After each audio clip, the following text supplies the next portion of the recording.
ಹಗರಣದ ಬಗ್ಗೆಯೂ ನಿಮ್ಮ ರಿಪಬ್ಲಿಕ್ ಕನ್ನಡ ಬಯಲು ಮಾಡುವ ಕೆಲಸ ಮಾಡ್ತಾ ಇದೆ. ಈಗ ನಡೆದಿರೋ ಹಗರಣ ಯಾವ ಇಲಾಖೆಯಲ್ಲಿ ಅಂತೀರಾ? ಈ ಸ್ಟೋರಿ ನೋಡಿ.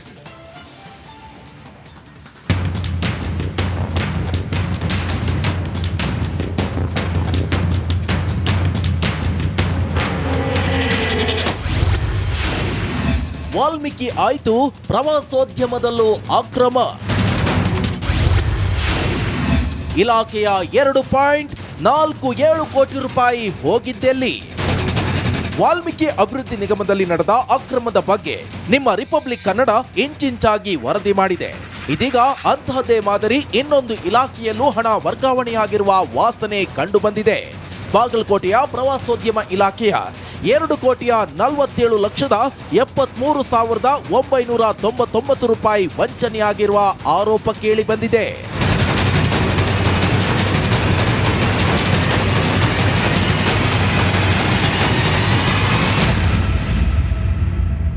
ಐಡಿಬಿಐ ಬ್ಯಾಂಕ್ ಮೂಲಕ ವಿವಿಧ ಖಾತೆಗೆ 2,47,73,999 ರೂಪಾಯಿ ಅಕ್ರಮವಾಗಿ ವರ್ಗಾವಣೆ ಮಾಡಲಾಗಿದೆ. ಅಕ್ರಮ ಹಣ ವರ್ಗಾವಣೆ ಬಗ್ಗೆ ಬಾಗಲಕೋಟೆ ಸೆಂಟ್ ಠಾಣೆಯಲ್ಲಿ ಎಫ್ಐಆರ್ ದಾಖಲಾಗಿದೆ. ಬಾಗಲಕೋಟೆ ಐಡಿಬಿಐ ಬ್ಯಾಂಕ್ ಮ್ಯಾನೇಜರ್ ಹಾಗೂ ಸಿಬ್ಬಂದಿ ವಿರುದ್ಧ ಇಲಾಖೆಯ ಡಿಡಿ ಗೋಪಾಲ್ ಹಿತ್ಲಮನಿ ಸೆಂಟ್ ಠಾಣೆಗೆ ದೂರು ಕೊಟ್ಟಿದ್ದಾರೆ. ಇದರಲ್ಲಿ ನಿರ್ಮಿತ ಕೇಂದ್ರ ಸಮಾಜ ಕಲ್ಯಾಣ ಇಲಾಖೆಗೂ ದುಡ್ಡು ಹೋಗಿದೆ. ಹಣ ವರ್ಗಾವಣೆ ಬಗ್ಗೆ ಐಡಿಬಿಐ ಬ್ಯಾಂಕ್ ಬಳಿಯೂ ದಾಖಲೆ ಇಲ್ಲ. ದೂರು ನೀಡಿದ ಆಧಾರದ ಮೇಲೆ ಐಡಿಬಿಐ ಸಿಬ್ಬಂದಿ ವಿರುದ್ಧ ಎಫ್ಐಆರ್ ದಾಖಲಾಗಿದೆ. ಯಾವ ಅಕೌಂಟ್ಗೆ ಎಷ್ಟು ದುಡ್ಡು? 2021ರ ಅಕ್ಟೋಬರ್ 28ರಿಂದ 2024ರ ಫೆಬ್ರವರಿ 22ರವರೆಗೆ ವಂಚನೆ ನಡೆದಿದೆ. ಡಿಸಿ ಜಿಲ್ಲಾ ಪ್ರವಾಸೋದ್ಯಮ ಅಭಿವೃದ್ಧಿ ಸಮಿತಿ ಅಧ್ಯಕ್ಷರ ಹೆಸರಿನಲ್ಲಿ ಖಾತೆ ತೆರೆಯಲಾಗಿದೆ. ಖಾತೆ ತೆರೆದು 3 ಅಕೌಂಟ್ ನಂಬರ್ನಿಂದ ಹಣ ವರ್ಗಾವಣೆ ಆರೋಪ ಬಂದಿದೆ. ಐಡಿಬಿಐ ಬ್ಯಾಂಕ್ ಖಾತೆ ನಂಬರ್ 0711043331600063 ಟ್ರಾನ್ಸ್ಫರ್ ಆಗಿದೆ. ಈ ಖಾತೆಯ ಮೂಲಕ ಒಟ್ಟು 1,35,96,500 ರೂಪಾಯಿ ವರ್ಗಾವಣೆಯಾಗಿದೆ. ಖಾತೆ ನಂಬರ್ 10710433316528 ಮೂಲಕ ಹಣ ಟ್ರಾನ್ಸ್ಫರ್ ಆಗಿದೆ. 2022ರ ಮೇ 4ರಿಂದ 2022ರ ನವೆಂಬರ್ 7ರವರೆಗೆ ಹಣ ವರ್ಗಾವಣೆಯಾಗಿದೆ. 7 ತಿಂಗಳಲ್ಲಿ ಬರೋಬ್ಬರಿ 1,01,33,750 ರೂಪಾಯಿ ವರ್ಗಾವಣೆಯಾಗಿದೆ. ಮೂರನೇ ಖಾತೆ 10710433316550 ಖಾತೆ ಮೂಲಕ 2022ರ ಅಕ್ಟೋಬರ್ 11ರಂದು 10,43,749 ರೂಪಾಯಿ ವರ್ಗಾವಣೆಯಾಗಿದೆ. ಈವರೆಗೆ ಬ್ಯಾಂಕ್ನಿಂದ ಒಟ್ಟು 2,47,73,999 ರೂಪಾಯಿ ಟ್ರಾನ್ಸ್ಫರ್ ಆಗಿದೆ. ಇಲಾಖೆ ಅನುಮತಿ ಇಲ್ಲದೆ ಹಂತ ಹಂತವಾಗಿ ಹಣ ವರ್ಗಾವಣೆಯಾಗಿದೆ. ಸರ್ಕಾರಕ್ಕೆ ಮೋಸ ಮಾಡಿದ್ದಾರೆ ಅಂತ ಎಫ್ಐಆರ್ನಲ್ಲಿ ಉಲ್ಲೇಖಿಸಲಾಗಿದೆ. ಐಪಿಸಿ ಸೆಕ್ಷನ್ 1860, 403, 406, 409 ಹಾಗೆ 420 ಸೆಕ್ಷನ್ ಅಡಿ ಎಫ್ಐಆರ್ ದಾಖಲಾಗಿದೆ. ದೂರು ದಾಖಲಿಸಿಕೊಂಡು ತನಿಖೆ ನಡೆಸುತ್ತಿರುವ ಪೊಲೀಸರು ಮಾಹಿತಿ ಕಲೆ ಹಾಕುತ್ತಿದ್ದಾರೆ. ದಾಖಲೆ ಸಂಗ್ರಹಿಸಿದ ಬಳಿಕ ಸತ್ಯಾಸತ್ಯತೆ ಗೊತ್ತಾಗಲಿದೆ. Bureau report, Republic Kannada.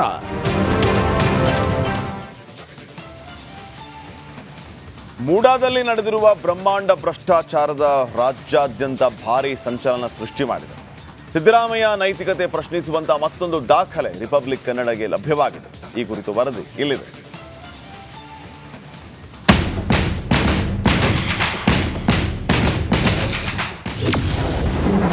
ಮೂಡಾದಲ್ಲಿ CM ಪತ್ನಿಗೆ ಬದಲಿ ನಿವೇಶನ. ಸಿಎಂ ನೈತಿಕತೆ ಪ್ರಶ್ನಿಸುವ ದಾಖಲೆ ರಿಪಬ್ಲಿಕ್ಗೆ ಲಭ್ಯ.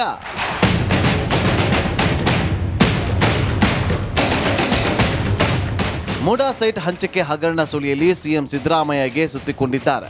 ರಾಜ್ಯಾದ್ಯಂತ ಸರ್ಕಾರದ ಆಕ್ರೋಶ ಭುಗಿಲೆದ್ದ ಬಳಿಕ ಹಾಗೂ ಕುಮಾರಸ್ವಾಮಿ ದಾಖಲೆ ದಂಗಲ್ ಬಳಿಕ ಸಿಎಂ ಸಿದ್ದರಾಮಯ್ಯ ನೈತಿಕತೆ ಪ್ರಶ್ನಿಸುವ ಮತ್ತೊಂದು ದಾಖಲೆ ರಿಪಬ್ಲಿಕ್ ಕನ್ನಡಕ್ಕೆ ಲಭ್ಯವಾಗಿದೆ. ಮೂಡಾದಲ್ಲಿ ಸಿಎಂ ಸಿದ್ದರಾಮಯ್ಯ ಪತ್ನಿಗೆ ಬದಲಿ ನಿವೇಶನ ನೀಡಲಾಗಿದೆ. ತಾವು ಭೂಮಿ ಕೊಟ್ಟ ಬಡಾವಣೆಯಲ್ಲೇ ಸೈಟ್ ಇದ್ದರೂ ಸಿದ್ದರಾಮಯ್ಯ ಪತ್ನಿ ನಿವೇಶನ ಪಡೆಯುತ್ತಿಲ್ಲ. ದೇವನೂರು ಬಡಾವಣೆ 3ನೇ ಹಂತದಲ್ಲಿ 3.16 ಎಕರೆ ಭೂಮಿ ಕಳೆದುಕೊಂಡಿರುವ ಸಿಎಂ ಪತ್ನಿ ಪಾರ್ವತಿ ಇದಕ್ಕಾಗಿ 50-50 ಅನುಪಾತದಲ್ಲಿ ವಿಜಯನಗರದಲ್ಲಿ ಬದಲಿ ಜಾಗ ಪಡೆದಿದ್ದಾರೆ. 37,000 ಚದರ ಅಡಿಗೂ ಹೆಚ್ಚು ಜಾಗ ಮಂಜೂರು ಮಾಡಲಾಗಿದೆ. ಆದರೆ ದೇವನೂರು ಬಡಾವಣೆಯಲ್ಲಿ ಈಗಲೂ ನಿವೇಶನಗಳು ಖಾಲಿ ಇವೆ. ಒಟ್ಟು 4,538 ನಿವೇಶನಗಳ ಪೈಕಿ 565 ನಿವೇಶನಗಳು ಈಗಲೂ ಖಾಲಿ ಇದೆ. ಸಿದ್ದರಾಮಯ್ಯ ಪತ್ನಿ ನೀಡಿರುವ ಭೂಮಿಯಲ್ಲೇ 24,000 ಚದರ ಅಡಿ ಭೂಮಿ ಅಂದರೆ 18 ಸೈಟ್ ಖಾಲಿ ಇದೆ. ಹಾಗಿದ್ದರೂ ವಿಜಯನಗರದಲ್ಲಿ ಸಿದ್ದರಾಮಯ್ಯ ಜಾಗ ಪಡೆದಿದ್ದು ಯಾಕೆ ಅಂತ RTI ಕಾರ್ಯಕರ್ತ ಗಂಗರಾಜು ಪ್ರಶ್ನೆ ಮಾಡ್ತಿದ್ದಾರೆ. ಅದನ್ನು ಹೊರತುಪಡಿಸಿ 565 ಸೈಟ್ಗಳು ಅದೇ ಬಡಾವಣೆಯಲ್ಲಿ ಖಾಲಿ ಇರಬೇಕಾದ್ರೆ ಇದನ್ನೆಲ್ಲ ಮುಚ್ಚಿಟ್ಟು ಇವರು ಅಲ್ಲಿ ಹೋಗಿ ನಿವೇಶನಗಳಕ್ಕೆ ತಗೋತಾರೆ ಅಂತಂದರೆ ಸೊ ಅಲ್ಲಿಗೆ ಅರ್ಥ ಏನು ಸಹ ಲಾಭ ಮಾಡುವ ಉದ್ದೇಶದಿಂದಲೇ ಸಹ ಪ್ರಾಧಿಕಾರಕ್ಕೆ ಆರ್ಥಿಕ ನಷ್ಟ ಉಂಟು ಮಾಡಿ ಇವರು ಲಾಭ ಮಾಡುವ ಉದ್ದೇಶದಿಂದಲೇ ಇವರು ಪಿತೂರಿ ಮಾಡಿ ಅಲ್ಲಿ ಸೈಟ್ಗಳು ತಗೊಂಡಿದ್ದಾರೆ ಸರ್. ಅಂದರೆ ಪ್ರಭಾವ ಬೆಳೆಸಿದ್ದಾರೆ ಅಂತ ಹೇಳ್ತೀರಾ? ಖಂಡಿತ ಪ್ರಭಾವ ಬೆಳೆಸಿದ್ದಾರೆ.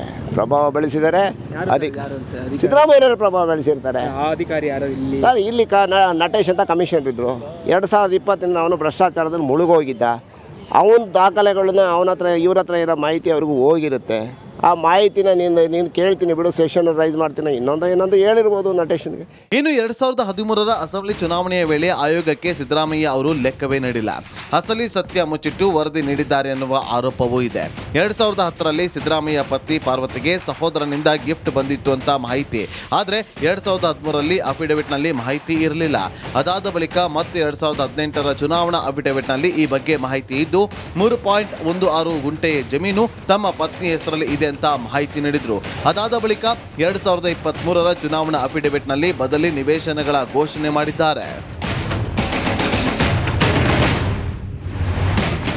ಸಿದ್ದರಾಮಯ್ಯ ನೀಡಿದ ಮಾಹಿತಿ ಪ್ರಕಾರ ಮೂಡಾ ನೀಡಿದ 14 ನಿವೇಶನಗಳ ಒಟ್ಟು ಮೌಲ್ಯ 8 ಕೋಟಿ ಅಂತ ಘೋಷಣೆ ಮಾಡಿದ್ದಾರೆ.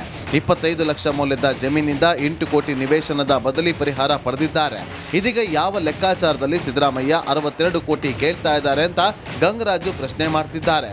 ದಿನಕ್ಕೊಂದು ಟ್ವಿಸ್ಟ್, ಕ್ಷಣಕ್ಕೊಂದು ಆರೋಪ ಎದುರಾಗ್ತಾ ಇದ್ದು ಇದಕ್ಕೆ ಯಾವಾಗ ಬ್ರೇಕ್ ಬೀಳುತ್ತೋ ಕಾದು ನೋಡಬೇಕು. Bureau report, Republic Kannada. ನಮಸ್ಕಾರ, ಕರ್ನಾಟಕ ಪ್ರೈಮ್ ಟೈಮ್ಗೆ ಸ್ವಾಗತ. ನಾನು ಜಯಪ್ರಕಾಶ್ ಶೆಟ್ಟಿ. ಇಡೀ ಕರ್ನಾಡು ಇವತ್ತು ರೆಬೆಲ್ ಆಗಿ ನಿಂತಿದೆ. ಈ ಹಗರಣಗಳನ್ನು ಸದನದಲ್ಲಿ ಪ್ರಸ್ತಾಪ ಮಾಡಲು ಕೂಡ ಕಾಂಗ್ರೆಸ್ ಹಿಂದೇಟು ಹಾಕಿದ್ದೇಕೆ? ನಿಮ್ಗೆ ಸಂಬಳ ಅದಕ್ಕೆ, ನಿಮಗೆ ವಾಹನ ಅದಕ್ಕೆ, ನಿಮಗೆ ವೆಪನ್ ಅದಕ್ಕೆ, ನೀವು ಅದನ್ನು ಸೆರೆ ಹಿಡಿಬೇಕಾಗಿತ್ತು. ನೀವು ವಿದ್ಯುತ್ ಬರ ಇದೆ ಅಂತ ಹೇಳ್ತಾ ಇದ್ದೀರಿ, ಎಲ್ಲಿ ಬರ ಇದೆ ನೀವು ಹೇಳಬೇಕು. ಪಾಕಿಸ್ತಾನ್ ಆಕ್ಯುಪೈಡ್ ಕಾಶ್ಮೀರ್ ಅದು ಎಂದೆಂದಿಗೂ ನಮ್ಮದು. 40 ಮೆಷಿನ್ಗಳು ತಂದಿತ್ತು ನೋಟ್ ಎಣಿಸುವುದಕ್ಕೆ, ಅದೇ ಹಾಳಾಗಿತ್ತು. ಮಥುರಾದ ಗಲಾಟೆ ಇದೆಯಲ್ಲ, ಅದು ಸ್ಥಳೀಯವಾಗಿ ಕೂತು ಪರಿಹರಿಸಬಹುದಾದಂಥ ಕಾನೂನಿದೆ. ಗ್ಯಾರಂಟಿ ಯೋಜನೆಯಿಂದ ನಷ್ಟ ಆಗಿದೆ, ಲಾಭ ಆಗಿದೆ, ದಯವಿಟ್ಟು ಹೇಳಿ. Dawood Ibrahim most wanted criminal ಯಾವಾಗಾದ ಅಂದರೆ ಇಲ್ಲಿ ತನಕ ಭಾರತ ದೇಶದಲ್ಲಿ ಓರ್ವ ದಲಿತ ಪ್ರಧಾನಿಯಾದಂಥ ಇತಿಹಾಸವೇ ಇಲ್ಲ.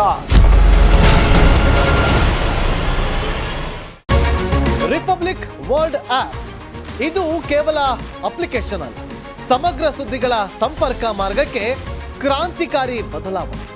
ರಿಪಬ್ಲಿಕ್ ವರ್ಲ್ಡ್ ಆಪ್ ಕೇವಲ ಸುದ್ದಿ ಅಪ್ಲಿಕೇಶನ್ ಅನ್ನ ಪರಿಚಯ ಮಾಡ್ತಾ ಇಲ್ಲ, ಬದಲಾಗಿ ಡಿಜಿಟಲ್ ಸುದ್ದಿ ಬಳಕೆಯ ಹೊಸ ಯುಗಕ್ಕೆ ನಾಂದಿ ಹಾಡ್ತಾ ಇದೆ.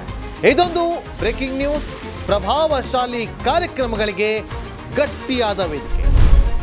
Republic world